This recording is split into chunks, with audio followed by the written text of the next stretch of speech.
pinatawag sa mga Hindi ako pinatawag eh. Ako ngayon naghahamon eh. Ha?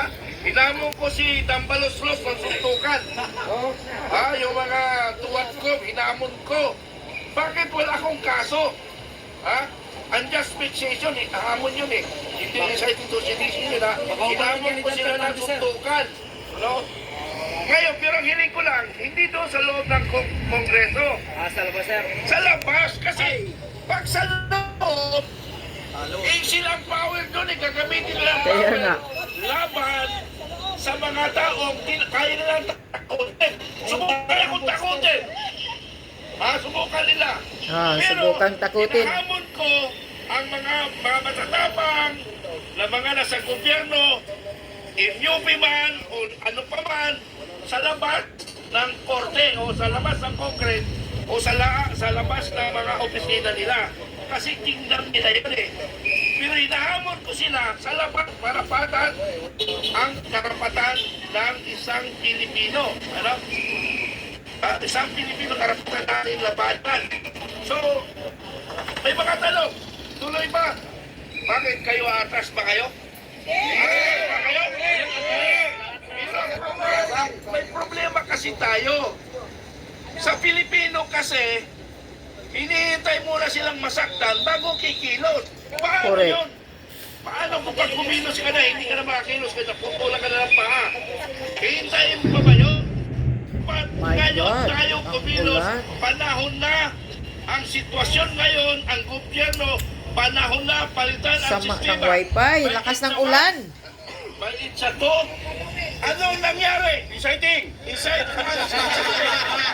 Ano ang nangyari? Ang nangyari sa bansang Pilipinas, lalong tumulubog ang Pilipinas because of corruption. Correct. Alam niyo ba ang corruption nga sa Pilipinas? Tradition yun. Tradisyon na nga daw. Sa isang kampo yun. Sir, kasi problema kasi tradition. Tradition ng corruption. Kaya nga. Ibig sabihin mga kaibigan, panahon na, itong panahon na ito, gagamitin natin itong panahon na papalitan natin ang buong makinarya, Buong ang sistema. ng gobyernong Pilipinas Correct. sa pamumuno ng ating mga na presidente. Pero hindi ko tinasak nila ang kanyang administrasyon lang ang korap. Lahat ng administrasyon ay korap. Pero ngayon lang, ang malala, wala nang control ang presidente. Kanya-kanya silang nakawan. Correct. Kahit man anong ayos siya. I'm sorry our forces ha. I'm sorry our forces. Galing. Galing ako dyan. 4.9 billion ang hinahanap ko sa inyo.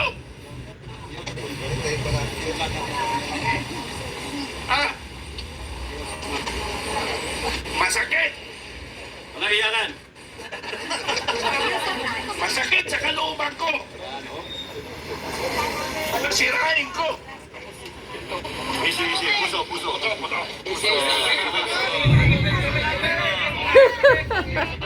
Ang puso. Wag mag-high blood. Okay. Masakit pa sa kalooban ko na ang armed forces ay tinitira ko.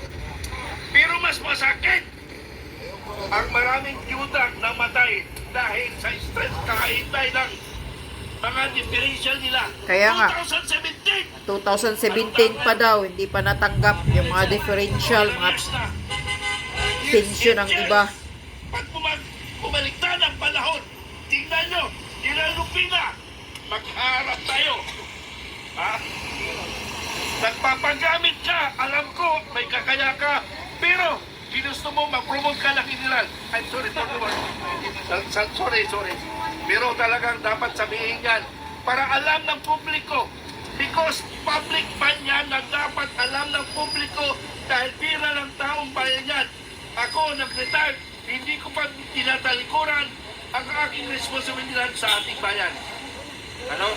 So, mga kababayan, hiling ko sa mga vloggers, sana nagkakaisa tayo tungo sa ating pag-unlad at pagbabago ng Pilipinas.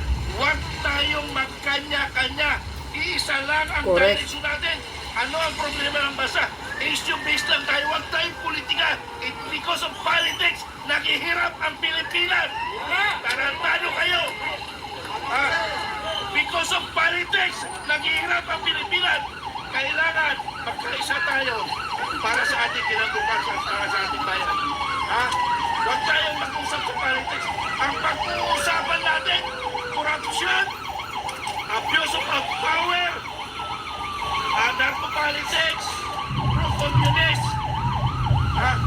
pro-communist, and pangak yung ating presidente. Isa lang ang hiling ninyo mga vloggers. Lagi niyong i-challenge ang ating Pangulo in all your vlogs, in your content. Lagi niyong isingit na magpa-practice siya para mapatunayan na siya ay hindi adik. Lagi niyong isingit. Huwag niyong kalimutan sa vlog niyo. Kahit na 30 seconds, Yes. isingit niyo yun. Bangag, Marcos Jr. Sir, nagsasabi na na. Magpa-hair follicle drug test ka, bangag. Para magiging totoo na walang issue laban sa Pangulo. Sir. Durugista ka, magpa-drug test ka. Sige, pabayaan mo na, may tumatawag.